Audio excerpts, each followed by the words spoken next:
Hello and welcome to this week 13. We're a little bit delayed because last week I was at the Frankfurt Book Festival and whew, what a few days that was.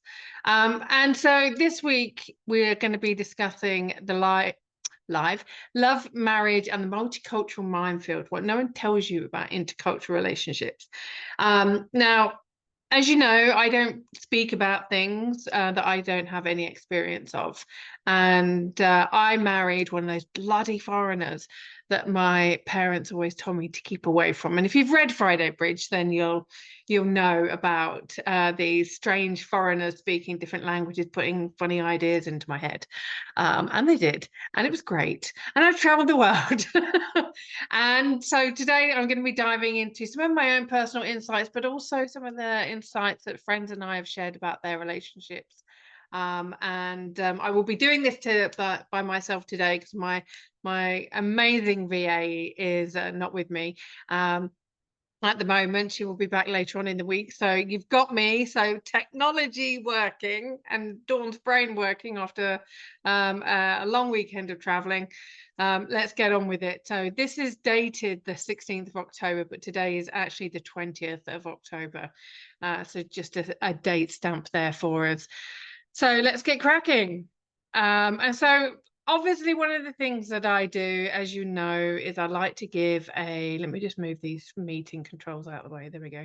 Is I like to give an overview of what we're actually going to be talking about. So but the first few things is building a shared life between two or more worlds. Now, in my own family, we had 4 different countries, 2 ethnicities, but 4 different countries. And that was just in my own chosen family of my now ex-husband. Yes, he's now my ex-husband and my 2 children. In my parental family with my mom and my dad, I have a father, I have a dad. So my father is the guy who obviously biologically is my DNA carrier of my DNA. I have nothing to do with him. It's my stepdad who I call my dad. So I just want to make that clear.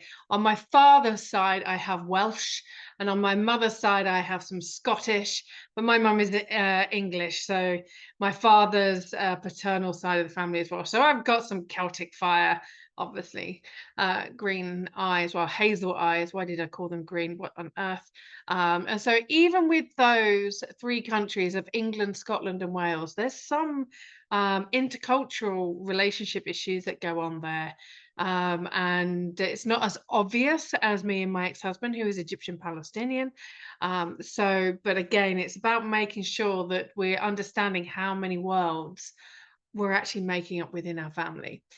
And as with all great relationships, it's not just the communication being about words. It can be that look across the room that says, yep, I'm looking forward to getting home. And then there are the knowing tells that, if you're talking about something you might not really should be doing, and there'll be a look, there'll just be, a quiet handhold. There might be a passing of something and an interruption, when you might sat at the dinner table and you're about to enter into a conversation, and you pass each other something across the table and go, oh, you wanted some of this, and completely takes you off point with a look. So again, understanding what the communication is there.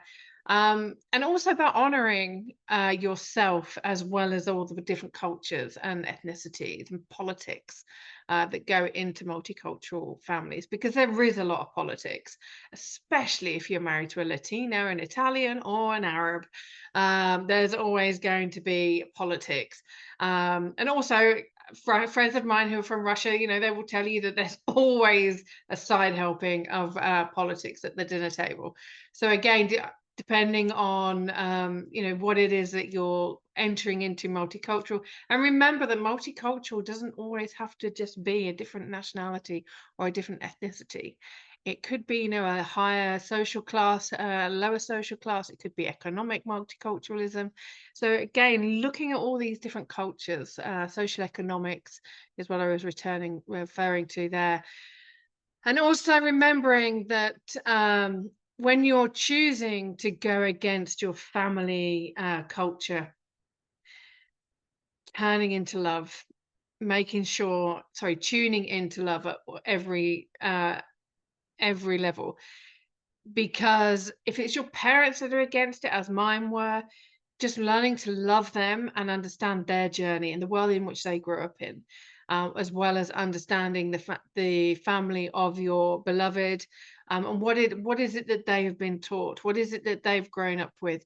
Again, the messages that have been perpetrated by the media or by neighbours or other family members who might not have travelled as much, might not have been educated as much, or have had a bad experience. Again, making love work and bridging those divides. And that's what this series is all about, making sure that we're understanding things from a very different viewpoint and actually finding the peace in there. One of the reasons why my book was called Friday Bridge is because on a Friday I used to go out raving, and then it became Friday prayers. And I was always this bridge between Muslims and non-Muslims, the East and the West. So Friday Bridge was also the name of the village I grew up with. I grew up in part of Cambridgeshire, which is in the Fens of Britain. Put Friday Bridge on the map, that's for sure. It's a very pretty village, but there are no bookshops, so why would I stay? I mean, come on, let's be honest here. And also exploring how you navigate different things such as any belief systems, to family traditions, family etiquettes, family social gatherings, and just those little things that can actually cause some real angst with others, especially mothers-in-law. Anyway, so one of the things that my ex-husband and I always agreed upon was that when you are in a relationship with somebody, it's always about making sure that you're witness to you two becoming the very best version of self, because we live with ourselves 24/7. And it's only people outside of ourselves that can actually see the difference. Now, to give you some perspective, when you meet a friend that you haven't seen for a while, you notice it, especially in their kids. Oh my God, really? They've grown so much. How long has it been? As somebody who has sailed around the world, I can pinpoint where I was at which time, because of, being in a different location, in a different marina, on a different boat, in a different country. And so it's very easy to pinpoint time, but it's also about making sure that you encourage each other to be who you wish to be. Now, I knew that my ex-husband, he had a Palestinian refugee document. And one of the very first things I told him was, I do not want to hear your side of the Palestinian conflict with Israel. Or with the Israelis. And I did my own research because I did not want his emotions and his own familiar story to infiltrate and mess with my knowledge. I didn't want it to be biased. But obviously I needed to acknowledge it. And thanks to the Dimbleby brothers, and who wrote a fantastic book, and lots of research and going down rabbit holes, I found out for myself, and I actually became more of an activist for Palestine than he did. And I was like, come on, seriously, Yani Basura. And again, and it's about learning about each other. It's about learning about the family history, the cultural history, about learning about the music and the food. But God, if you haven't had Arabic food, especially Palestinian food, yum, yum, yum, yum, absolutely delicious. Shami food is in my opinion, is the best in the world, because you've got that mix of Syrian, you've got Jordanian, you've got Palestini, and you've got Lebanese. So Lebanese, Lebanese, Jordanese, Syrian, and Palestinian. Yani, I use the Arabic name. Like Kahira is Cairo and Egypt is Masr.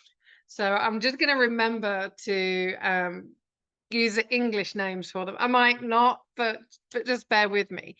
And again, and this is the thing, it's like when you learn the language of your partner, if it is a different nation language or a different tribal language, if you're in different parts of, say, these Asian subcontinents, or whether you're in different parts of Africa, or if you're in different parts of indigenous communities throughout Latin America, and in North America, learning the language of the person, the mother tongue of the person you're choosing to spend your life with and raise your children in, is absolutely so important. And people ask me, why did you learn Arabic? And For me, it'd been, well, if I'd have married a Russian or an Italian, I'd have learnt those language, because I can't expect my children to speak their father's mother tongue if I don't speak it. Plus, it also helps with the connections between family members, cousins overseas, and it's just a way of them learning to shape their brain and, really fire off some different neural pathways.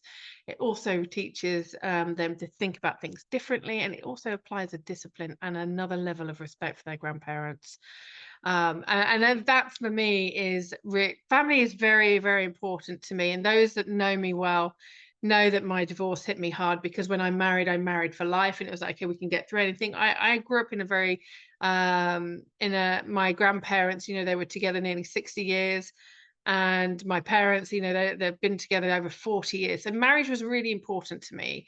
And I really did believe that there was nothing that we couldn't get through. But again, times have changed, and people change. Hopefully you change together, but that wasn't so in my case.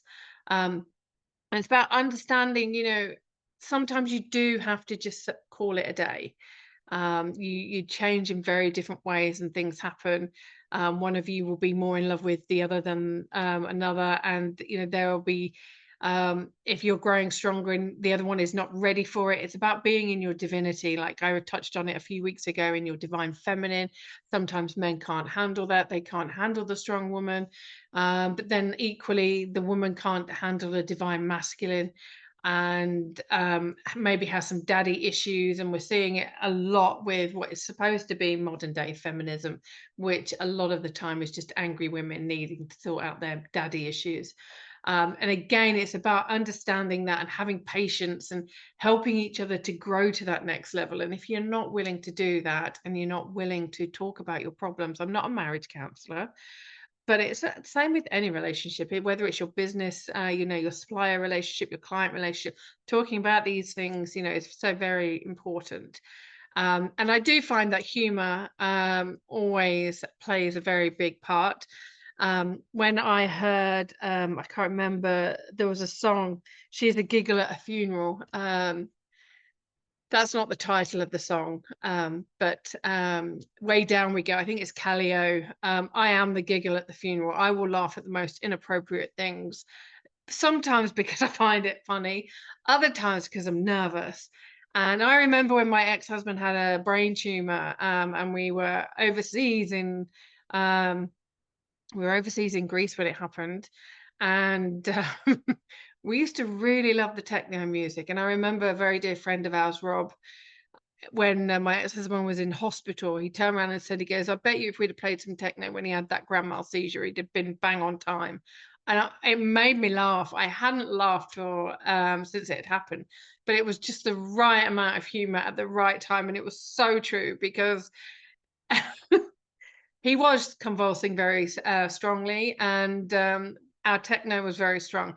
But again, it's about having those relationships and those friendships, and surrounding yourself with friends that actually respect the different cultural issues, because I can't expect somebody outside of the techno world to understand that culture of humor. We have, those of us who are in the techno rooms of the 90s across the world, like whether it's Detroit or whether it's Leicester, or Milton Keynes, or down in the cowsheds of Somerset, we have a very, very different kind of humor to a lot of people. And again, it's looking at those different cultural things within your own nation culture, and understanding that, sometimes humor can break the ice. And I've always said, if I can't giggle with you, and have sometimes inappropriate humor, then when we're about to sign a multi-million-pound deal in business and things are really tense, if we can't break the ice with a little bit of laughter, then we're not the right people to be in business together. And again, it really does work. And I remember sometimes, even though my mother-in-law, gosh, did we clash. Two very strong women, two very intelligent women, both in love with the same man, but from very different angles. And I was the one that made him leave, although he had left many years before. He'd left Egypt many years before, but I was one that kept him there and kept him away from her, and kept our children away from her, even though we didn't. We went regularly to Egypt.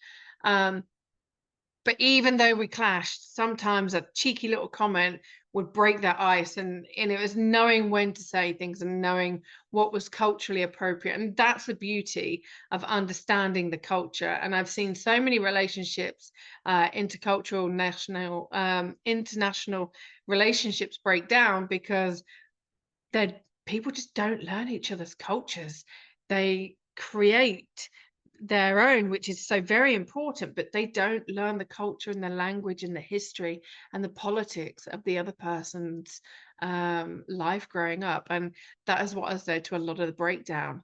Um, I can't, obviously, it's not right for me to share why my ex-husband chose to do the things he did, but that's down on him. And, it's just like he chose and I then chose. And again, it's about making sure that when things do disintegrate, you send them off with love. Because even though there might be a lot of hurt and even though there might be a lot of pain, especially if you've got children, you suck it up and you deal with it in the most beautiful way, because there are children watching you and you never ever discredit the father or discredit the mother. That is not appropriate. They came out of love, and hopefully, and it's just wrong in my eyes that to discredit or use the children as pawns in a chess game. We see it a lot. We see a lot of toxic women, manipulating the courts and, preventing the dads from seeing their children. We see a lot of the people that win in a divorce tend to be the lawyers, and that they tend to just destroy everything that went before. And it's about reminding each other why you married in the first place and being kind and respectful in that, because if it does fall apart, then at least you've got that. But it also, keep reminding yourself why you fell in love and why you decided to get married. It actually builds on the harmony. And if it was that different mindset, it's like my ex-husband, it was a political mindset, the mental gymnastics that I loved. It was the different worldview and the way he challenged me and how he broke down all of the different viewpoints that I'd grown up with, and he showed me a whole new world. And it became me that wanted to explore more, and our roles reversed, and sometimes that doesn't always work. And he was funny and he would play devil's advocate, and just didn't care what people thought of him. And it really inspired me to be a better woman and to be a better mother, and to raise my children to be a similar way. Like you should be so proud of who you are and acknowledge the journey that you've been on, rather than worrying about what other people think of you. And we're all guilty of worrying what other people think of us at different times. I mean, I worry that I've got boxes still haven't moved home because I still can't find somewhere to live. There is a lot of shitty properties on the market, just as a side note, here in Britain, and a lot of shitty landlords. So if you're a landlord, sort your shit out. Quite literally, I don't want to wipe my feet on the way out. Thank you very much. But again, look at this is a different culture. I'm shocked by it. People putting their homes on the market, and they haven't even made the bed. They haven't tidied up. They haven't cleaned. They haven't done the garden. Like, seriously, if you are not prepared to do that, what message are you sending to your tenants? So if you can't clean the garden, you're not going to fix my boiler when it gets broken, are you? And again, it's like I might be in Britain, but the cultures are so different. I wouldn't dare. Absolutely, could not even imagine not getting up out of bed and making my bed and keeping my environment clean and tidy. And yet these landlords do it, and these people that are selling their homes. It's just again, and these are the kind of things that you need to discuss within your international relationships, because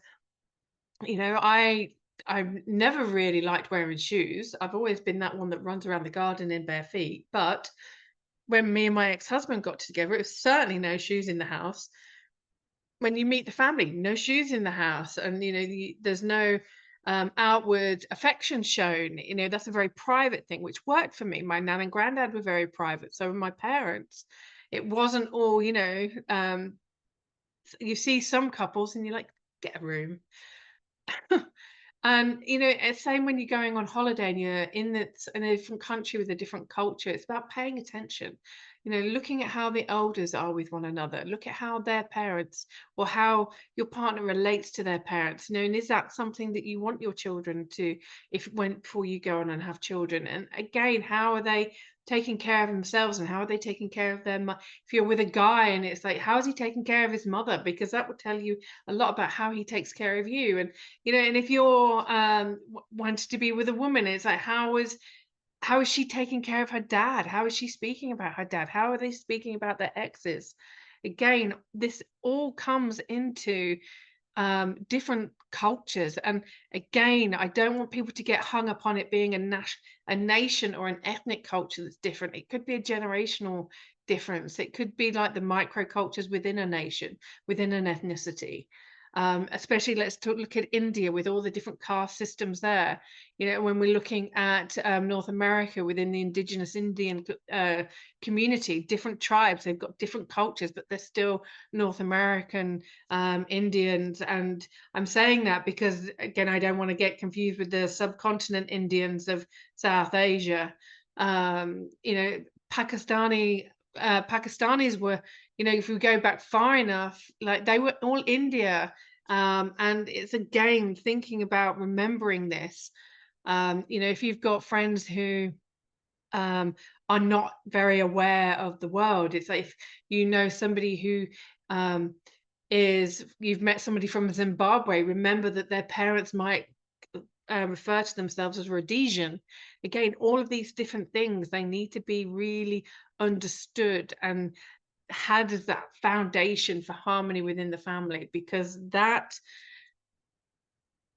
a big thing. And if you are going, like for myself, my ex-husband was what I call a convenient Muslim. But I remember I was given a necklace and it had a crucifix on it. I made the mistake one day. I go, oh yeah, I remember so and so gave that to me, and I wore it, and I didn't think about going to the family, and it really upset quite a lot of people within my husband's family, because it's like, oh, okay, she's wearing a crucifix. For me, I was just wearing a nice necklace, and it's little things like that that we really do need to be aware of. And and I'm just thinking about the cup of tea when I was in Lebanon, and there was a family came over, and obviously being so very typically English, not, but I do like a cup of tea. So the family came over, and I said, "Does anyone want a cup of tea?" Mother-in-law, tastes like thunder. I was like, what have I done now? That was a question I asked myself a lot. Um, and my ex-husband was laughing. So was my father-in-law, and so was my Uncle Hummus. We call him Uncle Hummus because the children, when they were younger, couldn't say Muhammad. So it became Uncle Hummus. He's very cheeky, so we got on very well. And I also got on very well with Uncle Saleh.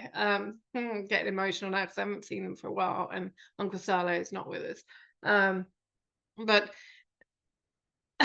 they knew that I drank a lot of tea, but the other guests, they didn't realize. And in Lebanon, in certain families, when you offer a cup of tea, it means you want them to leave. These people had only just arrived. I didn't know that part of the cultural tradition. Uh, so me offering them tea was me saying, when are you leaving? But there we go. And I didn't realize that me being in the kitchen when I was cooking with my headphones on, just dancing away, I didn't realize that that would be upsetting for my mother-in-law, because I forget that I've got headphones on, and I like to sing, and she doesn't like to hear me sing. And again, it's all of these little things, they're very different. And it could be that there's been one thing that you've done that sets the tone for the rest of your relationship for the next 20, 30, 40, 50 years. And that one thing that you do could completely break the relationship. And so one of the things that I always say is, when you meet your in-laws for the first time, or you meet the family for the first time, just sit and watch, pay attention, ask questions about what's being spoken about, and just say, oh, I'm not quite sure if I understand Show curiosity. Don't assert your own opinion on something until you've got the lie of the land. Because remember, this is not about you. This is not about you and your husband or you and your wife. This is about your future children. And what you're doing is you're setting the tone for them. And so if you piss off your in-laws or your loved one's family, you are creating a toxic environment for the future generations. So again, just I've always that whenever I've gone in to do any leadership coaching into an organization, one of the things I do is we obviously we call a meeting, and I just sit there and I take notes and I pay attention who's saying what, who is pulling the faces with like an eyebrow, or who's looking, rolling their eyes, and who are they, when are they doing this, and who is speaking when they do this, and who's, and again, it's about paying attention first. I know I might be teaching some of you to suck eggs, but some people don't know these things. And again, it's these unspoken, or these unspoken pieces bit of being offended or upset with something. Like they're expecting you to know their culture, because they have probably taken the time to know yours, or they have more experience of your culture than you have of theirs, and so they expect certain things. And the other good thing is when you surprise them by disproving their assumptions, and um that's always good fun when you completely dismantle a prejudice that they have, and you watch it crumble, and you watch how you can build that friendship and that love and that kindness. And I was always taught once to kill them with kindness, which is something that I do. Obviously, I don't kill people, but I'm always kind, even if I don't agree with somebody's way of life, even though I don't agree with somebody's politics. There's always be kind. Um, we, because it's people are going through a lot, and a lot of the things we might not understand, especially when there is this intercultural, especially when it's a different ethnic or different nation or a different religious culture. It takes time for people to learn about themselves. It takes people to learn a lot about a different nation. And sometimes when you ask a question, when you're being curious and you want to understand the roots of the family, and you want to understand who is the one that's really leading the family, who is it that's dominating the family, who is it that's really the caretaker of the family, when you're looking and figuring out who plays all these different roles within the family, you can really find some great allies. And one of the great things about my ex-husband's family, my family, is we all love cooking, and we all love chatting about politics and laughing and being cheeky. And it doesn't matter that I'm no longer married to my ex-husband. I'm still in touch with his family, because they did become my family, and that came from the honoring of them as individuals while we were married. We were married for nearly 20 years, and that does not go away. That connection with them, that you spend, and the effort that you put in getting to know them and cooking and learning about their recipes and their family, and taking care of the children and making sure that you speak their language, and that you're teaching the children the mother tongue. All of these things go into building such really beautiful connections. Now, we could say that, oh, that's the same with every family. But if you're British, and you come from like the middle classes, and you come from roughly the same area, then it's very easy. It's a lot easier to do this integration. It's so, for example, my boys grew up in England. We spent a few years in Egypt living out in the Egyptian uprising. And I've always said, my boys, it's their hair, they do what they like with it. But so they both grew their hair long, and I didn't know how to help Khalid with his hair because it's really curly. And I realized as he was getting older that, my God, that of all the things that I could have helped him with, it's learning how to take care of his hair. Whereas Nasa's got more hair like me. So it's a little bit softer, it is curlier, and than mine. But again, it's still quite wavy. I know how to handle that hair. And it's these little things that we kind of forget about. Like, how do I take care of his hair? Because one, he's a boy, and you just, I mean, I'm not very girly. I'm so glad I didn't have girls. I don't have to do plaits and bunches and stuff, and deal with pretty dresses. I'm not that person. I never wanted girls. I always wanted boys, and I forgot about how to take care of his hair. And it was like, oh my goodness, of all the things that I overlooked, which is probably one of the most important, really, because it frames his face. And that didn't go down too well with my ex-husband's mother's uh, values of what a boy, short hair, and it should be, cropped. um, and yeah, but again, we were a little bit more free. And I remember that when we moved out to Egypt, there was a time, and I think I covered this in Friday Bridge, when the boys were when we were moving to Egypt. The boys had got all of their things. They knew we were going for several years. They knew that they'd outgrow several toys. And I always made sure that they kept them in good condition. And the boys said, oh, we could do a charity store. We could do like a garage sale, and we can sell them and give some of the stuff to charity. And, we can also have some money for when we get there. And they were so excited. They've grown up with me. I'm entrepreneurial. Like, this is what we did. We always did charity things. If I wanted to get rid of my clothes, my girlfriends and I, we would get together. We would, like, say, do a clothes swap as well as a bring a dish party. And like, we'd just swap clothes if they were still good, and anything that was left over. But we would pay £1 or £2 for an item, or £5 for a more expensive item, so we could raise money, and then whatever was left, we would take the money and the clothes to the charity shop or to the hospice or wherever it was. And so my boys had grown up with this. But my mother-in-law took it a completely different way. I never even saw it coming. She goes, if you're so poor, you have to sell your things on the side of the street. Like, this is so shameful. And I was like, what? No, they're fundraising. Well, they can just donate the money. Again, it's a different cultural view of the world. It was not something that I had even considered, that this would be shameful. When we look at the States, people are, they're having garage sales, they're putting things out. And, we live by this thing, one man's rubbish is another man's treasure. It might be that, something that we're giving away or that we're selling on a garage sale, it could be helping somebody connect or set up home, or it might actually be something that reminds them of a loved one that's passed away, like a grandma or a grandpa. And again, understanding whether they want to be called granny or grandpa or grandma or nanny. I remember that when I talked about nanny to my boys, I was like, what would nanny do? And people thought I'd actually got an au pair as a nanny. I was like, no, nanny is in my mum. Grandma. You would not call my mother granny, and she's too old to be called grandma.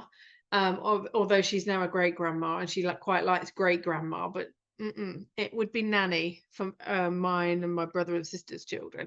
So again, understanding what the words are. Like with my father-in-law, he was called Jiddu or Giddu, he was such a great man. And my mother-in-law, she was called Anna, and that's not typically Arabic. That's more Turkish, I believe. But that's what we called the boys called her. They called her Anna. And again, it's understanding what they want to be called and where that influence has come from. And I've come to the bottom, and I want to really talk about this, because one of the things that I found with my ex-husband is I didn't really have that many friends. I had lots of people I knew, but not really close friends. So it didn't really affect us in a lot of ways. But what we did see is when I would speak Arabic to the boys, if I was out somewhere in England, the looks that I would get from other English people. I was called a posh packy. We had things thrown at our home, like stones. We had our car scratched. I was called a traitor. And when the 7/7 bombings happened in London, we saw a side of people that really shocked us. People that my ex-husband and I, we'd made friends with them as a couple, or we had developed friendships with them. You know, we either knew them individually, but really not as friends. And it wasn't until we actually came together as a couple that we actually started to get to know people. But when the 7/7 happened, we saw almost immediately friendships turn away, friendships disappear. And then when we got divorced, I saw friendships disappear. And I also then started to see that people, again, this is something that happens with a lot of relationship breakdowns, not just intercultural. People had started talking, um, and wanting to relay to me what my ex-husband was doing. And, and I'd be like, if you're doing this with me or wanting me to engage in this gossip, then you're probably wanting him to engage in it as well. And that doesn't fit right with me. And again, it's about understanding who your friends are, because again, the children matter. And the kind of people that you surround yourself with, like I said, when I would speak Arabic to my boys, and I was at a business event or I had work colleagues, it was very telling who I wanted to do business with and who I didn't. I was like, not cool. There would be some behaviors, there would be some attitudes, there would be some snidey comments. And I remember when we were in Australia and we had gone to see a friend who had lived with us for a bit. We met her out one night and she had nowhere to go. And so we were like, okay, well, come stay with us until you get yourself sorted out. Became very good friends. She was like a little sister. And then when we went to Australia to see her and she was with amongst our own friends, um, I was cleaning my teeth and I overheard a conversation that hurt me and shocked me in equal amounts, because she was referring to my children as half breeds.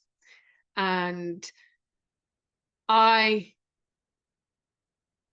was really quite angry. And her friends were taking it to a whole other level of racism and hatred. And, why are you friends with these people? Like, is it disgusting that these, like that he's an Arab and she's white? It's disgusting, and people that we had welcomed into our homes and that we had, helped get a job and, provided for, said nothing. In fact, they joined in the conversation.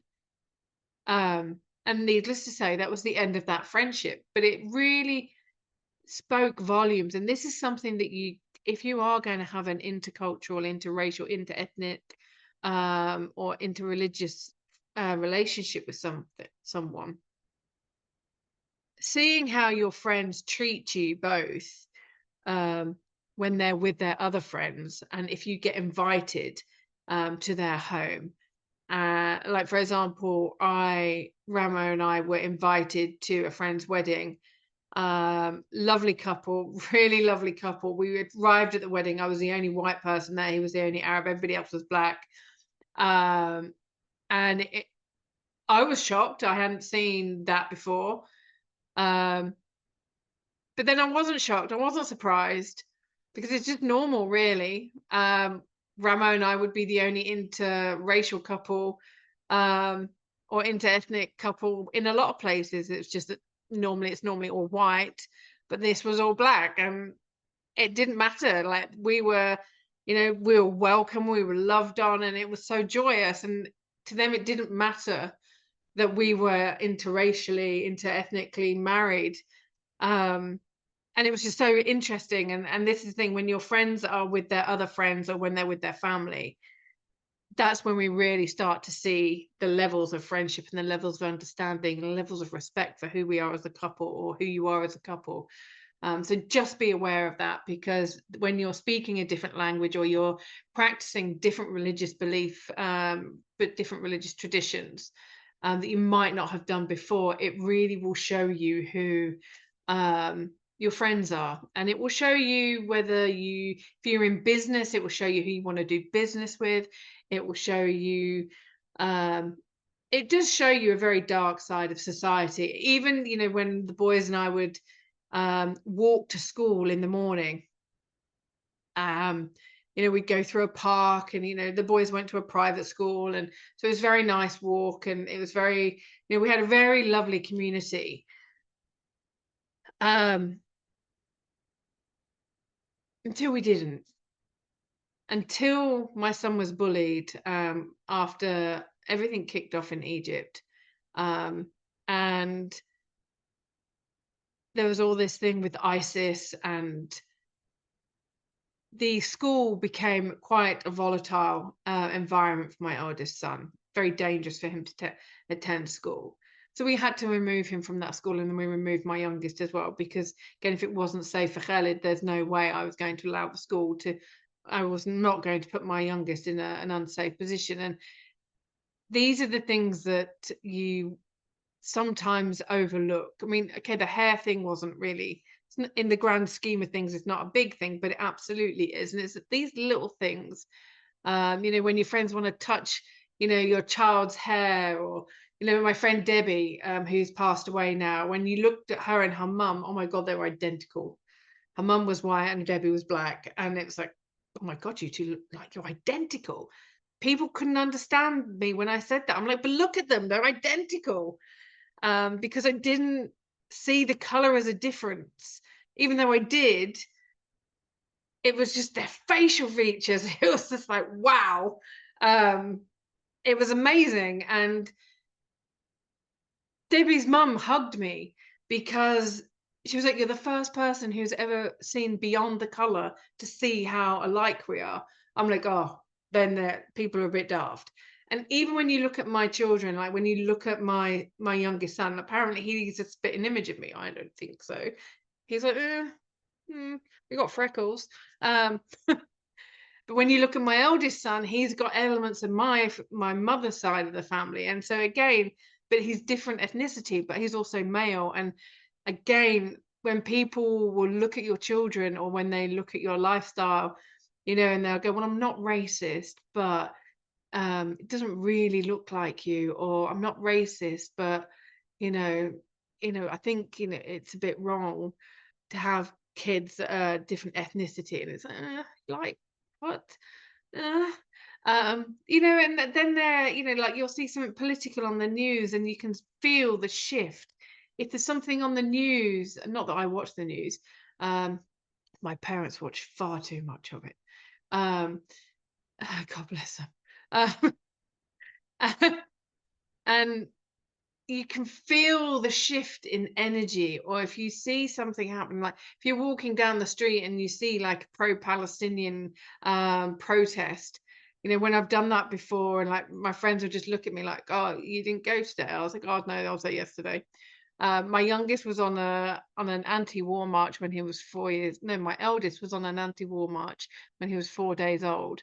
And again, it's like people know that I'm politically minded, and that I like having these conversations, because I like learning about why these things are happening. And one of the reasons why I wanted to do this session on the Book Friday Bridge is because even now in 2025, we are still having the same conversations that we were having in 1995 as in 1985. And it's just like, really?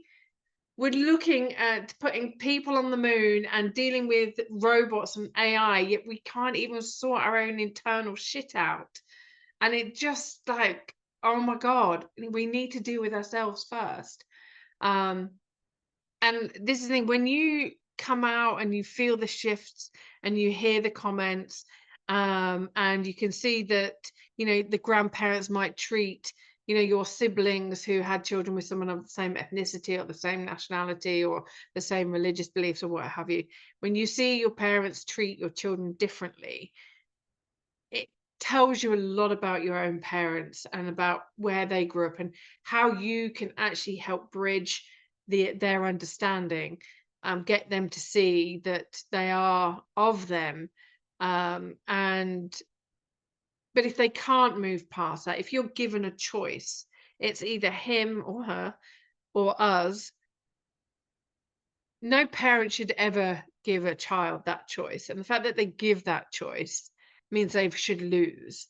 Um, just like, if in a relationship and your partner says it's them or me, you've already lost. You shouldn't be giving me that choice. You have the conversation, like guide it, and help inform or raise awareness of certain things, but never give a choice it's them or us. It's like, and I've just had George W. Bush's that you're either with us or you're with terrorism. No, you're not. There is a middle ground. There is an understanding that can be reached. And, like they say, one man's terrorist is another man's freedom fighter. And it's understanding that. And when you have had your eyes opened to a different nation or a different ethnic culture and the different ways in which people are treated based on religion or ethnicity or social economics, it doesn't always sit very well. And or different traditions, different cultural traditions, they might feel alien to us or they might feel a bit strange, but that's somebody's way of life. That's something that somebody's always done, and it's about understanding why they do it, and how it came about, and the history of it. So, for example, I have to share this. Okay, so ladies amongst us, yoni eggs. Ladies, if you don't know what a yoni egg is by now, you need to go and find out what a yoni egg is. Yoni eggs date back to way beyond, like to the pharaonic era. That's how far back yoni eggs go. And they're a healing. So they're made from crystal and they're of different shapes. Sorry, they're of different sizes, but they're shaped in the size of an egg. And you insert them inside of yourself to do different healing to help. And they're obviously the different sizes, different weights. So it helps you contract your muscles, which is great after childbirth, but it's also great for your sex life. And so I knew about yoni eggs only briefly. When I walked into my mother-in-law's apartment, there was a bowl of yoni eggs of different colors and different sizes, all in this bowl on the coffee table. And I'm like, okay, interesting. Why does she have yoni eggs at the table? And we'd go to aunties and she'd also have a bowl of them. And then one of the things I began to realize is that women, they had the knowledge of these yoni eggs. They had seen them in and around their homes and their grandmother's homes, who'd probably seen them in their own grandmother's home. They were a sign of fertility and, and of strength and of female strength. But the messaging had got lost through the generations. And so what was a sign of fertility and female strength just became a table decoration, and the meaning got lost. And so those of us who understood what a yoni egg is, when we go to Khana Khalili in the middle of Kahira, it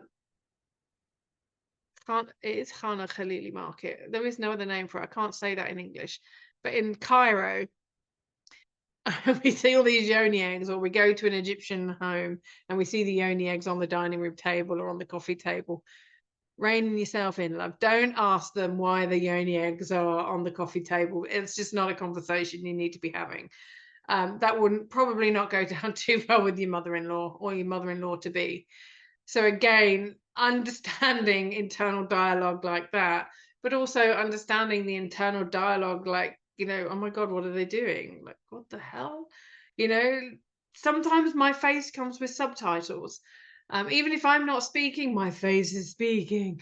And it's about understanding how you communicate, which is what I was referring to at the very beginning. It's like, the tilt of the head, what the fuck? Or, the frown, or that, if you look at your partner in a very sexy way, and it's still breakfast, then your parents-in-law might actually know what you've been up to, but it's not the place to be having those kind of looks, lingering looks over breakfast, especially if you're in quite a conservative, or you've entered into quite a conservative or religious family.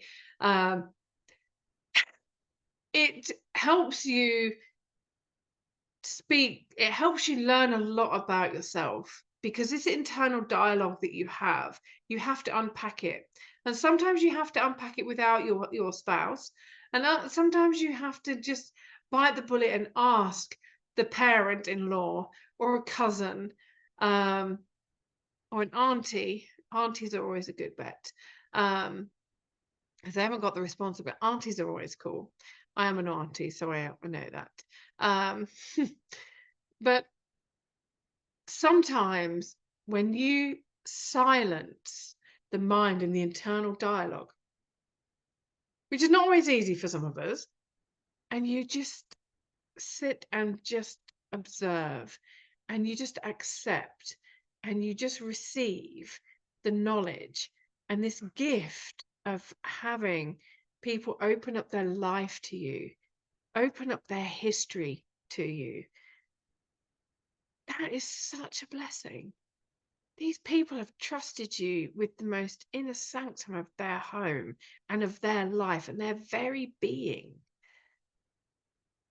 So for you to sit there in disregard or in dismissiveness is so offensive. And it is just really about absorbing everything, the music, the Bachor. I'm talking about Bachor because I hated Bachor. So, oh my God, another incense stick. Oh my God, it's so strong. But then after a while, you're just like, you know what? That's okay. I burn sage. It's all good. I burn sage. I might also burn the rice, but that's a different story. Which I remember the first time I made my ex-husband rice. I burnt the rice and I was so panicked. I was like, oh my God, typical English girl making rice for her Arabic husband, and I go and bloody burn it. What I didn't realize was that a lot of Arabs love that burnt crispy rice on the bottom. I could have played it cool and gone, yeah, I knew that. I did my research, but I didn't. I can't lie to say for toffee. But again, it is about understanding when to blag and when not to blag, and when to ask questions and when to be cheeky and when to silence it, including the subtitles on your face if you're anything like me. And it's about understanding how much you're going to compromise. So, for example, if your partner's family live overseas, how are you going to manage that? How are you going to make sure that the kids get to see their grandparents as often as possible? Me and my ex-husband, we would take holidays separately. Well, we did once. My visit didn't go down very well. In fact, my mother-in-law told me to go to hell, and I said, well, that's okay, I'll see you there then. That's the kind of relationship we had. And then the following week, we were supporting each other, and it was a love-hate relationship. She was a feisty woman, but I understood why she was a feisty woman. I understood what her journey had been, to some degree, obviously, because we can never truly understand what somebody else's journey has been. But again, it's about understanding when to keep zip, and just because someone likes extra chili in their stew, and you don't like chili, doesn't mean you make it the same your way all the time. Again, it's maybe you make the same chili, but then you put it to the level you like and you put yours aside, and then you heat it up when you've actually added all the extra chili to theirs. Again, there are ways I'm using chili as a very trivial option, but if you're making English food all the time and your spouse is Italian or your spouse is Mexican, or maybe they're from Pakistan and you're just making English food all the time, that's not very nice, is it? Compromise on what you're going to be doing, compromise on the schooling, compromise. I mean, don't really like compromising, so it's a very big lesson for me. What Dawny wants, Dawny gets. But again, think of your higher goal. What is it that you're looking for? Are you looking for a harmonious marriage? That does not mean to say that you dishonor yourself or you erase yourself in your own heritage, but you form it together. You create this beautiful fusion of both sides of the family. You create this honoring of all of the ethnicities, all of the religious practice and the history, and you create this reverence for your children by being reverent together, and honoring that, there is love there. That's why you've come together. That's why you want to get married. Or whether that's a religious marriage or a legal marriage or it's cohabiting, however you wish to define it for yourselves. But just bringing together the um, the beautiful traditions and creating your own. Um, even though my ex-husband and I are not together, I had an absolute wonderful time being married to him, and I wish him all the very best. Um, Deep down, even though he's done some really shitty things, deep down, I know that he's a very, very good person, and that's one of the reasons why I chose to have children with him. I knew he'd always be a great father. We all make mistakes, but I always knew he'd be a really great dad. And that is a thing that we need to honor when we're doing the multicultural marriages, because there are things from his own ethnicity or his own nation culture, his own religious culture that they will bring that we can't master because it's not that deep intrinsic part of us. And when you bring children together into this mix of it being international, interethnic, interreligious, your children benefit so much. Their world has opened up bigger than yours will ever do. And it just the music that they get, and it just the children again are the most important in this. Um, and it's about understanding where you're going to live, how you're going to school them, how you're going to raise them. People think because my ex-husband was Arab and his family were Muslim, that we would have Muslim children. And I did embrace Islam for a while. And then I chose to walk away from religion. I still have faith, I still have belief, but I walked away from religion because for me personally, by the time I'd unraveled everything, I was like, well, it's quite arrogant of me to think that my religion is the one true one. And, especially when you look at the similarities between them all. And, um, you know, do any of us really know? I know it's called belief for a reason. Go back a few of these seminars. But again, it's like I knew that I did not want my children to have an Egyptian passport. They couldn't have a Palestinian passport because Palestinians only have refugee documents. Well, my ex-husband does, or did. It's about understanding where you're going to live and what opportunities you want your children to have, because I knew that the world would be a lot more open for my children having a British passport. And so it was absolutely essential that they had a British passport rather than an Egyptian one. And helping them to learn the language. I mean, even if it was Akligehiz, which means food's ready, or helping them understand that, different phrases, and malish is, it's okay. Or idaba'ah, which is so Egyptian. And if there's any Egyptians watching, you'll understand what I mean by that. That's something that you just cannot explain. It's like, what the fuck? But that's the closest. Idaba'ah. And you open up their palates to different foods, and oh my gosh, if I could have a mug of sahlab with some Melbourne Elefetla Angamel. Oh, I love Melbourne Elefetla Angamel. And it's not even to explain it to you, it's not Turkish delight, because Turkish delight's not that great.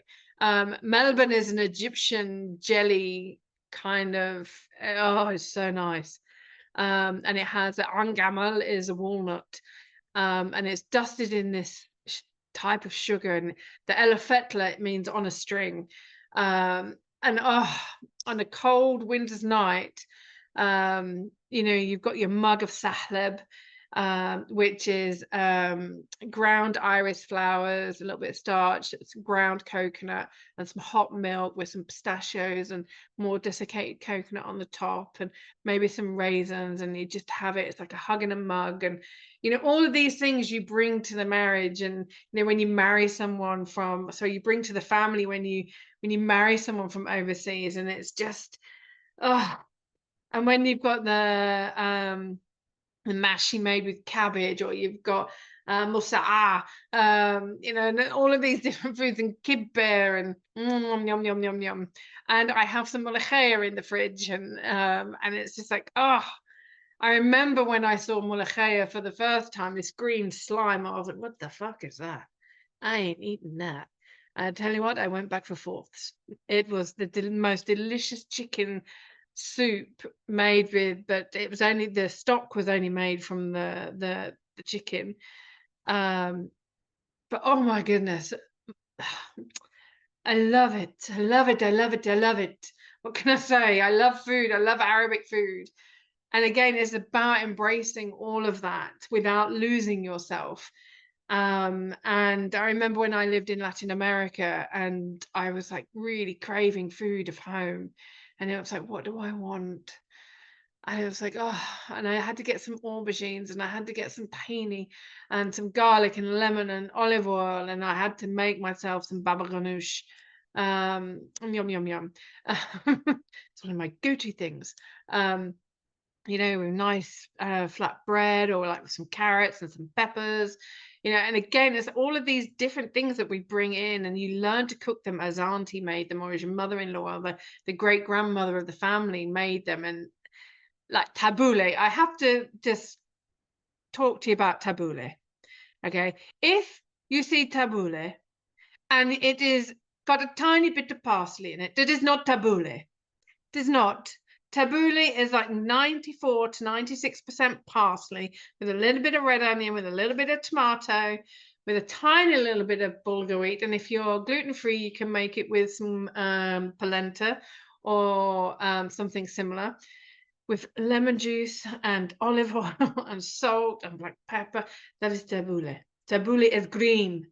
So if you see tabbouleh in the supermarket, and it's not green and it's that bulgur wheat with a sneeze of parsley on it, but dunis, it's not tabbouleh.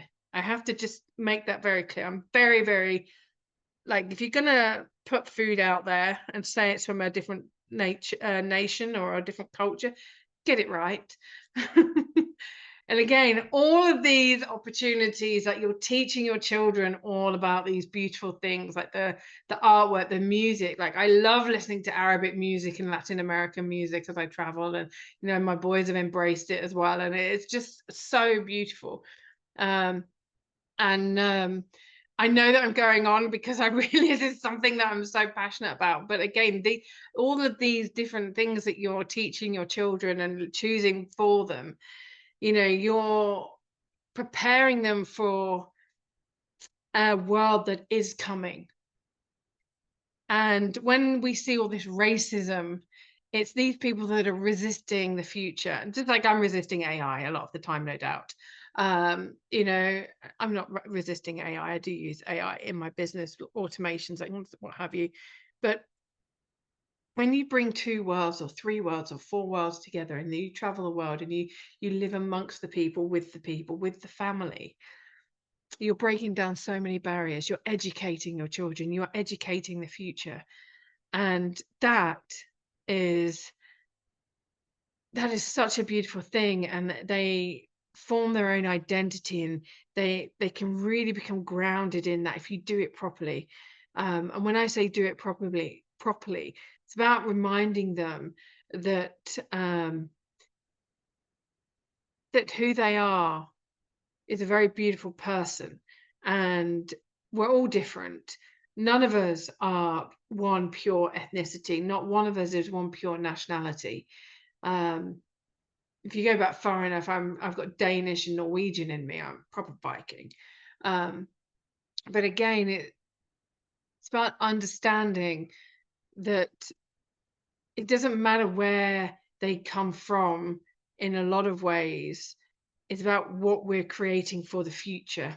And when they get bullied at school for being different, when they get ostracized, or they're not getting the jobs in certain countries, like, you know, I've told my eldest son many times to, you know, submit two CVs, one with your real name and one with an English name. See which one does best. And he refuses to do it because he's so grounded in who he is, and he's so proud of who he is, that he refuses to do that. And he's like, you know, they're going to know who I am only when I work for them.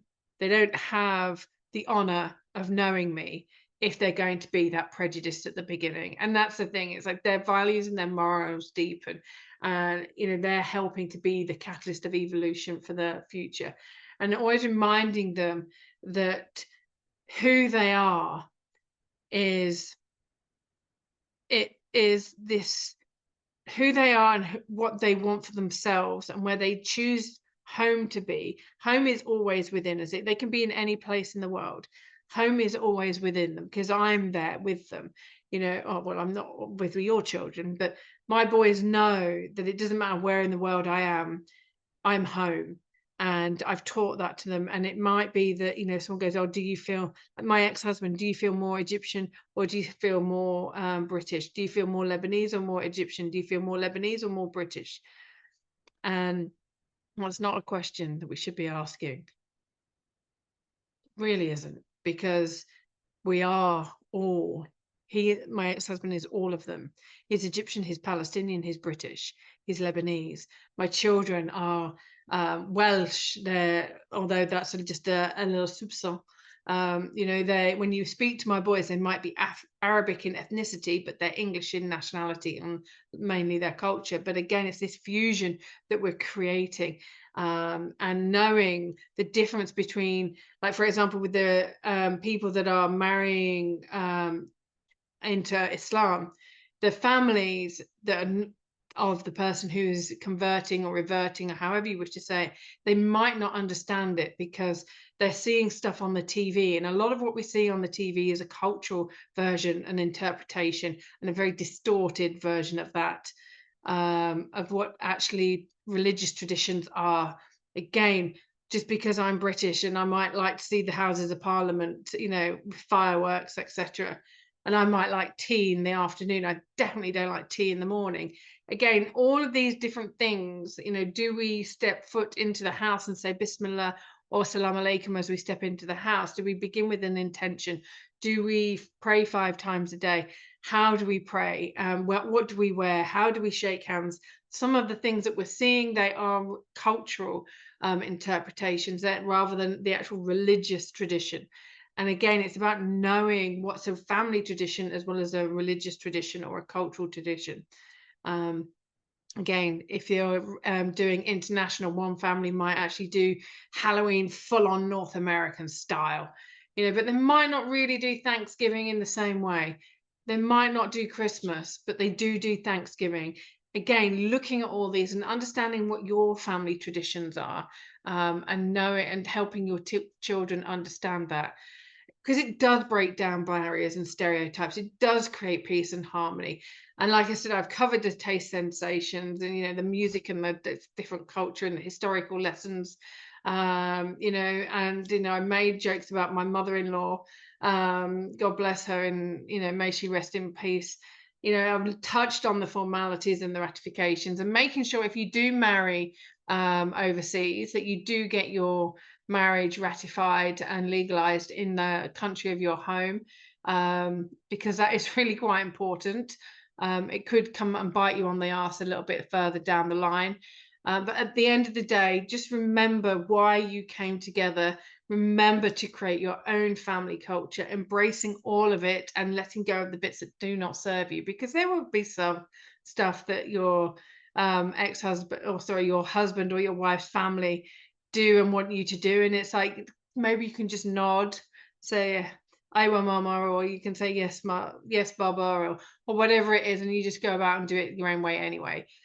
Make sure that all cultures are honored. And if you've got a lens of the world that is more than monocultural and homogenized, just know that that's a blessing. It can sometimes be a curse, but it is a blessing. And that blessing is something you're passing on to your children. And yeah, so thank you for being with me. I know I've really gone over, and I know that I've really gone on, but as you can see, this is something I absolutely love. And Friday Bridge is available for you to purchase. I mean, I've got it on, here we go, The Relentless Rebel. This is the book that has inspired this series, Raving Racism and Religion, Becoming a Muslim, Becoming Everyone's Business. and it is followed up by Wallahi, which was a first-hand account of living through the Egyptian uprising and why I walked away from Islam. One of the things I want to talk about is if you have got a story that you feel adds a lot of value to the world and you know that can actually help break down barriers and bridge worlds, as this series is called, and you really want to think about, maybe I want to write my own book. If you go to dawnbates.com, then do Pick My Brains, you will see lots of questions here that I've put up there. What is life really like as an author? How do I get featured? How many words should I write today? Do I need copyright permissions? Why do authors now have to pay to get published? What's the best nonfiction award? Again, all of these different things. What's a vanity publisher?